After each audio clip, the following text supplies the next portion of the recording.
I'm Bret Collier. I'm a wildlife biology professor at Louisiana State University. Hey, I'm Jason Lupardus with Turkeys for Tomorrow. I'm a wildlife biologist and also considered a nuisance wildlife control operator in the state of Kentucky. Today, we're going to talk a little bit about trapping.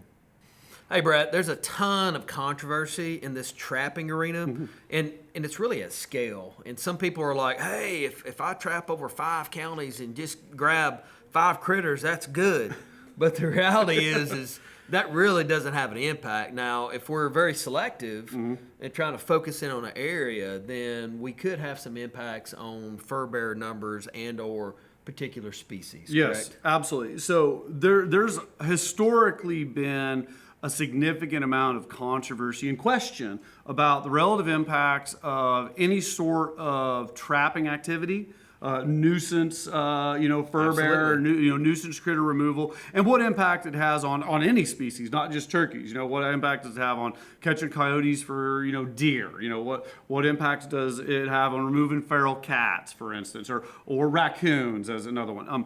And the science has historically shown that at a very fine scale, with a lot of trapping effort, that removes specific targeted species, that there can be some positive demographic impacts for various wildlife species. Okay, that's been clearly shown, but it's scale dependent. And a lot of the studies historically that have been done looking at any sort of, I don't want to call them predators, although that's kind of the connotation, but that gives a bad connotation to a critter that just exists on the landscape, right? But the removal of specific predator communities tends to be localized right now from most of the science that we've seen, and not applicable at like regional scales that management occurs at. Yeah, let's talk a little bit of the history in the fur bearer arena. I think it's rather interesting, and we're going to focus on Missouri for a moment because Missouri was kind of in the heyday. If we go back into, well, I guess really the 80s or so, we noticed that fur harvest there was very high, but we also had a very high fur market. So the value of furs was through the roof. And what we saw was Missouri was one of the leading states in the U.S. to actually move furs at one time, correct? Yes. And so Missouri also happens to be one of the only states with long-term data through the Missouri Department of Conservation on predator study with scent stations, actually. It's actually the only state that had that. So it's really unique. So when we look at that, and at the time of the reintroduction of the wild turkey, we saw what I'd call intrinsic growth, right? Yes. Where the growth is not just, where we average out one hen to 2 to 3 poults, but we're looking at 1 hen to 6 to 7 poults, just cranking out. Very, very so the high population went. reproduction, Now this was across the United States. We saw the bird population really increase. Do you think there was any correlation just from your background? if I know this is a hard question because it's not solid science, but do you think there's any correlation to some of that as we speak? I don't know. So, and I don't mean to be coy. The answer is I don't know. I've talked to hundreds, thousands of landowners, and many of them will swear up and down that their trapping activities on their property have helped their birds. Okay, my next question is, well, what do you do other than trapping? And then usually in that discussion, it becomes a more holistic thing. Oh, well, we also manage for vegetation, we manage for timber, we do this, we do that. And I think that as a scientist, I can state quite unequivocally, quite clearly that there's no real data that shows a negative effect of trapping, and there's no real data that shows a positive effect of trapping. It's kind of in a gray area because of the scale at which we work. Now, I'll say this: I'm not anti-trapping. I enjoy trapping myself. I do it on my farm. I enjoy it, but I don't want folks to think that it's a panacea of silver bullet was of how it's not remove one potential predatory species, gain one turkey poult. There's a whole lot of stuff that has to occur all at the same time to make it work. Now, that said, the quail world Right. has shown that at a fine scale, with a bird that doesn't have nearly the range of a turkey, that selective removal of species that are known to predate quail can have a positive demographic impact. It can increase survival and it can increase recruitment. The waterfowl world, there's been a lot of work that has been done up in the pothole region where they've removed predators and they've shown increases in nest success. Now, if you read some of that work, you get the increase in nest success, but it doesn't look like it increases recruitment overall. So we're not sure from a turkey perspective, and I think that There's some unknowns right the now. hesitancy that I have as a scientist is I have to rely on what the data says, right? Absolutely. And that's where I'm at, is that we operate with turkeys at a big scale. A bird's average range can be 2,000, 3,000 acres. Your average property size is like 12 acres. Depending on where you are. Depending on where you are, right? I mean, but in the eastern United States, the average property size is pretty small. And a cohort of turkeys that you catch all together and follow around, they may have 20 to 25,000 acres that they use on a regular basis, right? The logistics of implementing a program at that scale that to affect those birds is difficult for me to fathom across all those private lands. Now, that said, it's not meant to be discouraging. I'm not, again, I can't say this, I'm not anti-trapping or anti-fur bearer harvest. It's that what science we have leads us to believe that it might have an impact at a small scale if done efficiently. But I've never heard of anybody who traps run out of critters to trap. Right. And I think that the specificity of the animals, and I'll use coyotes and bobcats as a really good example because those are two major predators of wild hammer turkeys. birds. They hammer females on nests. They eat males. They're territorial species, and most people think shoot every coyote and shoot every bobcat you see, right? And it'll help turkeys. That's not really how it works. A dominant pair of coyotes, for instance, will defend a huge territory, and they'll keep all the other coyotes out. And science has shown very clearly that if you shoot or remove one or both of that dominant pair, all of those transient coyotes will pile in, and you'll go from having 2 to having 8.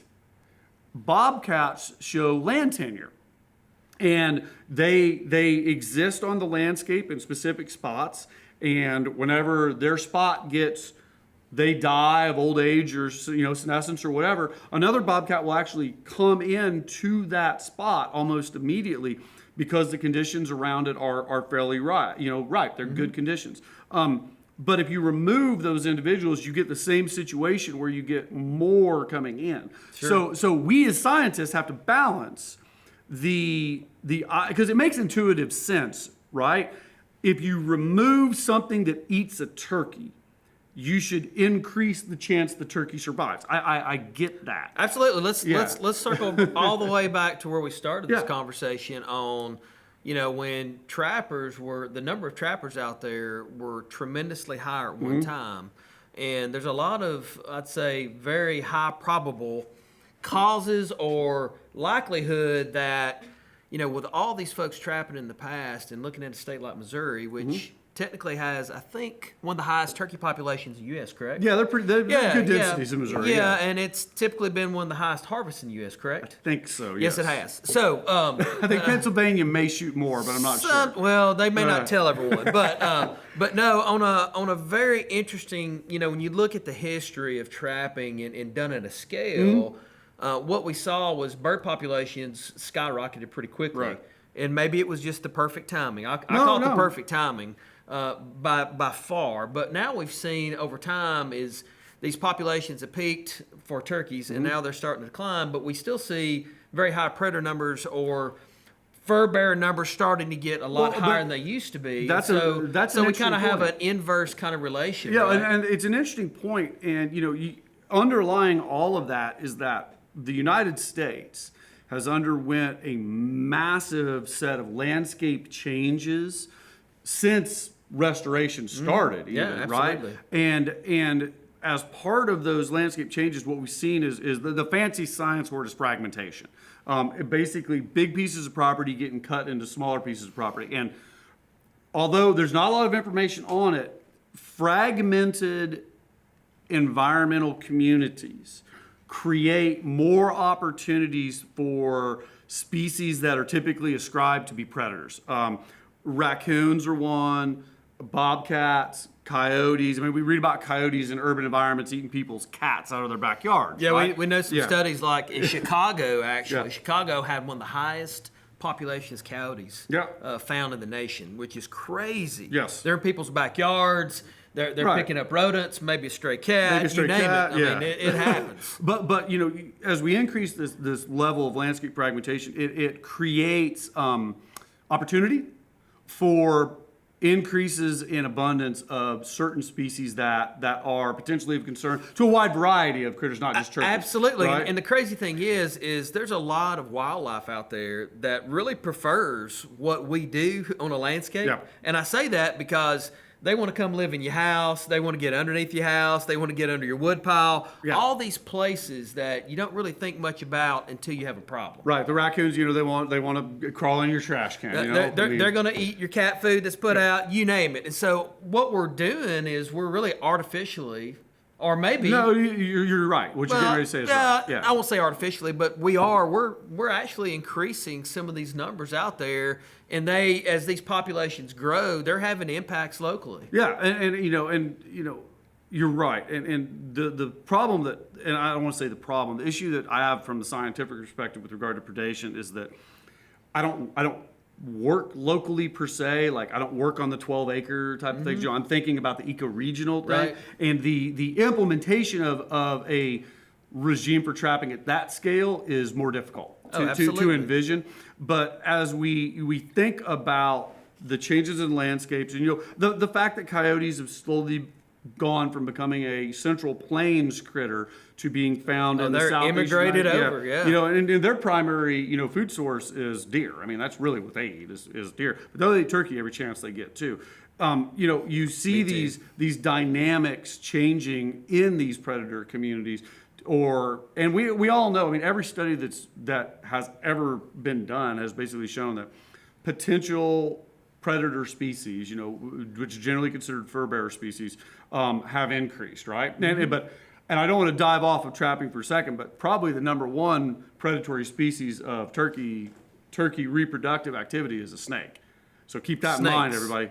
Snakes get in there and Snakes. they are gnarly, and we can talk about that later. But as these predators have changed over time and become more adapted to humans and disturbance and everything, it's probably we have probably artificially supported their populations.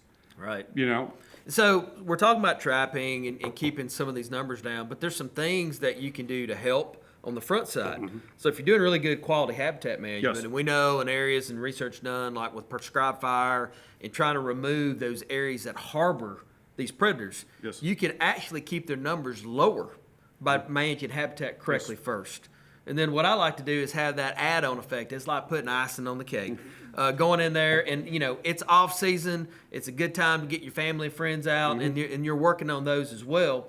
And if you're doing this with your neighbors, if you're being neighborly, you can definitely have more of an impact at a scale. And depending on habitat type, the juxtaposition of habitat, which is basically what comes together, whether it is kind of a wetland ecosystem, uplands, you name it, fields, where all these things come together, all of a sudden you may have more areas that are hot spots Sure. that are bringing more critters together. And those are good target-rich areas to remove a few species that could be very good for turkeys and other ground-nesting songbirds. absolutely. And one of the most interesting things I think, because we as scientists we study this idea of what causes a nest to fail for turkeys a lot, is we're fairly confident, and I would say I'm 95% of the way there. You know, there's a little bit of uncertainty left.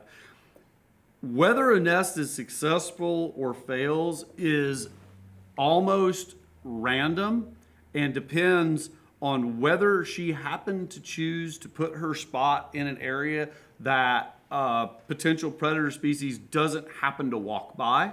because of the vegetative community that's there. If we have a good sea of habitat, we don't have a lot of access avenues for these predators, then all of a sudden the likelihood of nest success goes up tremendously. Correct. Yep. That's said much clearer than what I just tried to sciencely say. I just try to put it like I would speak to you every day. I mean, so when we're looking at these things, there's a lot of critters out there we talk about, especially raccoons. Raccoons are out there on the forefront of discussion with trapping. And I'll tell you why, really. The reason why is you go around almost any private property these days, and there's a feeder there, okay? Yep. And what we're seeing around these feeders, the number of raccoons, rodents, you name it, is through the roof. And I think Dr. Lashley and them have been looking at, like, how much of the food is actually being consumed by something like a raccoon. Yep. And it's mind-blowing to think that almost maybe half the food you're putting out is being eaten by something like a raccoon. Yeah. And so we're artificially increasing some of these critters around our feeders that we may not really want out there because they're impacting the other resource. Sure. Yeah. I mean, raccoons are they're like the boogeyman of turkey reproductive ecology. Everybody thinks that raccoons are. I mean, I jokingly say this. Nobody's ever shown me a picture of a raccoon or a video of a raccoon running across the field and tackling some gobbler. Okay, I want to see that. Right? That'd be fun. I love to see that too. Right? But artificial food sources on the landscape. And there's been some work done in several states on this. Any sort of artificial food, whether it's a trash can full of food or a feeder full of corn, has a tendency to cause other species to collapse around it. Absolutely. Your possums, your raccoons, your armadillos, your birds of prey. Your aerial predators, they target these places. They will target because there's a lot of small rodents up there. Mm-hmm. So we do create pockets on the landscape. We create death traps. Let me just put it real simple. It's called a death trap. It is a death trap, but we create pockets on the landscape that have an artificially inflated set of potential predatory species, depending on where they're at in the food web. Which is interesting because we're actually creating that pocket so that we can use it to become a predator, right? Yeah. Like we're putting that feeder out there to deer hunt and whatever. Or we want to see how many deer or how many critters are there. Yeah. But it's interesting when you think about the entire group of species that are known to affect turkeys, and I'm going to wax philosophic here for a second. So just hang on. Because I'm sure somebody's going to email me. My name is Jason Lupardus, and I work for TFT. Thanks for the love. Yeah, no worries about it. So, we historically in science have done a poor job of explaining nest predation to the non-scientist. And nest predation literally drives turkey productivity. So let's be clear on that, all right? A nest that gets eaten cannot make babies. So whatever impacts either the nesting female or the eggs has a negative impact. Yeah, we don't want a scavenging raccoon to come by and pick up eggs, right? So we've done a bad job. I have done a bad job, and I'll fully admit this. We have to separate the process of nest loss into two pieces. And only one of those pieces is really important. So we have to separate it into predation and scavenging. And the second doesn't occur without the first having already passed. Most of our nests that we've been tracking for years with hens, most of our nests, the nest fails because the female is killed or she is forced to abandon the nest site. And I want to be very clear on this. Because I get a lot of people say, well, in my hen house or in my turkey cage, I'll get a raccoon or a possum in there. These are wild birds that defend nests. They will fight. They're pretty aggressive. Back. Okay? I mean, we're talking about the year of the hen, but these hens, you don't want to mess with one. You do not. All right, they bow up and they get flat and they get big and they are mean. They're just like ta ta ta ta ta ta ta. It's like the real deal Holyfield. It is interesting to watch. Let me tell you. So the birds the predator species that predate turkeys are a small group. It's bobcats and coyotes. They're probably 1 and 1A, and owls are probably in there. And foxes are in there sometimes. And I'm leaving out things like occasional feral dog and that kind of stuff, okay? So those 4 or 5 different species, they're after the hen. They don't care about the eggs. They want the female. So either they kill the female, that happens in about 12% of our nests. So if we got about 100 birds, about 12% of them get predated or something like that at the nest site. And they're dead. And then another bunch, 60%, the hen abandons the nest site. Okay, she's run off. Historically, we have classified everybody that then came to the nest after she was run off as a predator. Those are your raccoons, your possums, your armadillos, your skunks, your feral pig or wild pigs, because the names change, your wild pigs, your crows, your ravens, your blue jays, your squirrels, all that stuff. And I've done this. I've said it in papers. I've called them nest predators, but they're not. They're actually just scavengers. Because once that hen is gone, that nest is not going to be successful. Or if she's just pushed off the nest, or maybe for a walkabout, right? Yeah, it's important. It is, but very rarely do birds go on a walkabout, and we call them incubation recesses, right? They recess. They always come back. Usually what happens is the hen gets run off, and we go in 2 days later and pick up the eggs. We give her 48 hours, okay? If she's not back in 24 hours, the nest is dead.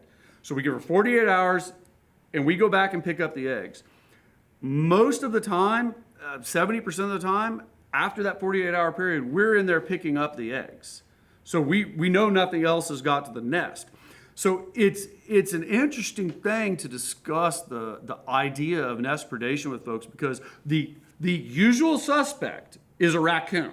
Right? Yeah, the usual suspect you hear about is that a raccoon came in and predated that nest. Well, Wes Boone, who is a postdoc at North Carolina State, has this awesome video and pictures showing what we all knew happens of a female wild turkey all bowed up fighting a raccoon, big old bull raccoon off of her nest. Like, you're not getting it, right?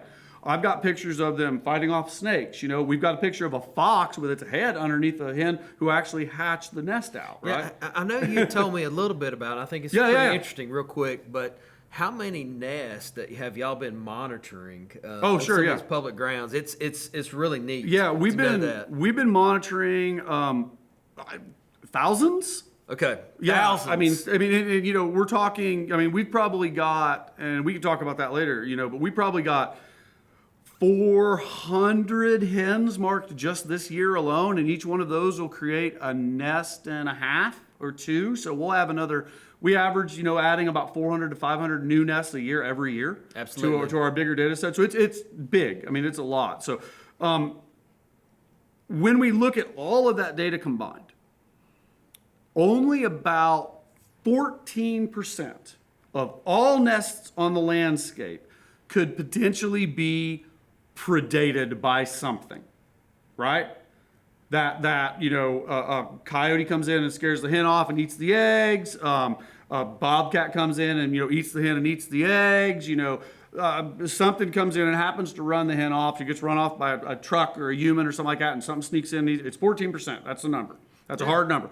Everything else we've kind of figured out is it's the hen being disturbed and run off, or the hen being killed, because we're picking up the eggs. So whenever we talk about this weird biological relationship between this interplay between predatory species and nest success, Sure. it's a window. So bringing this back around to trapping. Absolutely. Okay. If trapping is a targeted activity that is being used by someone to focus on turkeys, then the species that need to be targeted are not raccoons and possums and armadillos. They're bobcats and coyotes, and to a much, much lesser extent, foxes. Right. Because those are the ones that cause nest abandonment and hen depredation. What I got a quick question, Sure. though, because a lot of the work and research has been done on these larger public land complexes. But Yes. when we get into, we've talked about private lands, and we have people with feeders, and we have all these other factors in play. Yes. It appears to me that there needs to be some additional research on a private land arena where we could really address where we have much higher mesopredator numbers in general, okay? Okay, yeah. To address how does that really impact birds? Because we still have a decline in the wild turkey. Now, you're telling me nest success is averaged out Yeah. and what's going on, but we're still not recruiting enough of these poults into the Right. population. So something's happening. Well, hang on now. and we have to Poult- address all that. Poult predation is, and just to separate these out, poult Yep. predation is separate from nest predation. Okay. Yes. Now on poults, with poults, we open up a whole new guild of potential species that can eat little Right. turkey nuggets. Okay. Absolutely. 100%. All right. Turkey nuggets. You're not very rarely going to have like a raccoon or a possum in there, but now you've got your owls, your hawks. I was showing some pictures earlier of snakes, coach whips. Eating poults. What else are we going to have that ranges on poults? So we got snakes, owls, hawks. I have seen poults killed by rats before, but pretty irregularly. Right. Never seen a squirrel. Never seen a mouse. I've heard stories of ravens. Yes. Killing poults, but they're a federally protected species, so don't go out and like shoot a raven right now, please. So you open up a different guild, and then all of your avian predators. Now circling back around to this idea of feeders on the landscape and increasing artificial densities of stuff.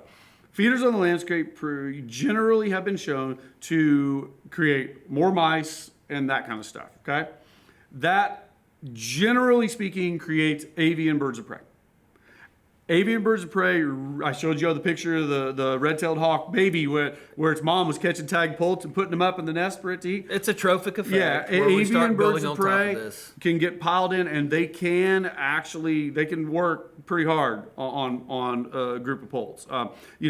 So it's you're still going to have your bobcats, you're still going to have your coyotes in there, but you open up this new guild of Absolutely. So there's a lot of other predators. critters Yeah. that are very impactful on Right. turkeys. And so from nest time to really the first 2 weeks after they hatch that's out, the critical window to which get is- them up in the trees. They got to be able to get in Yeah. the trees, and when they're on the ground, they're very susceptible Right. to a ton Yes. of different species that. Not that they're necessarily looking for them, but if they come across them, they're going to pick them off. Yeah, absolutely. Because it's easy eating. Oh, There's yeah. a lot of them. There's a lot of them, and a lot of our study sites originate on public land, but they delve out into private lands, and we've got a fairly good feeling that obviously you've got more human-related disturbance on private land than you do on public land. You've got feeders, Absolutely. you've got cuts for deer stands is a big one. Folks that have little strip cuts in the middle, and they've got their deer stand halfway down the middle of it. The birds use those sort of things. So it comes down from a poult, I don't want to say protection, but a poult management, a supporting poult perspective, is that you want to have that open cover that we talked about earlier, that female, because like the female does Overhead cover. Yep, female doesn't lead the poults. Poults lead themselves, right? You want to let them poults be able to lead themselves, but whenever she makes that call to get hid, they can dive real quickly into something thick that's nearby and get undercover real quick. Absolutely. And stay away from all the various avian predators. Yep. And then they can come back out again. So it's that juxtaposition. Not Absolutely. to use too fancy a word, but that juxtaposition of vegetative communities that we talked about earlier that really does a good job on reducing aerial predation. Absolutely. So, for a lot of folks out there that love to trap, I'm one of those guys myself. I enjoy trapping, been doing it for a long Yeah. time. I think I've trapped everything from a big black bear, well over 100 of those, to small critters, rats, mice, squirrels, you name it. I've put my hands on a lot of critters over time. But with quail, which is much different than turkeys, but we talked about this earlier. Yeah. We noticed that, in a lot of areas and done at a scale, we can really impact quail numbers. And Yes. back when I was doing a ton of quail work back in the day, we could see some 10 to 15% boost in 1 year in a quail population when managed correctly. Now, we're not talking about just one covey of quail. We're looking at folks managing sometimes 1,000, 5,000, 10,000 acres. But they're also trapping. They're doing fantastic habitat work first, the foundation. But then they're also coming in and taking the next steps to artificially boost those populations. And when we start looking at predator-prey dynamics, right?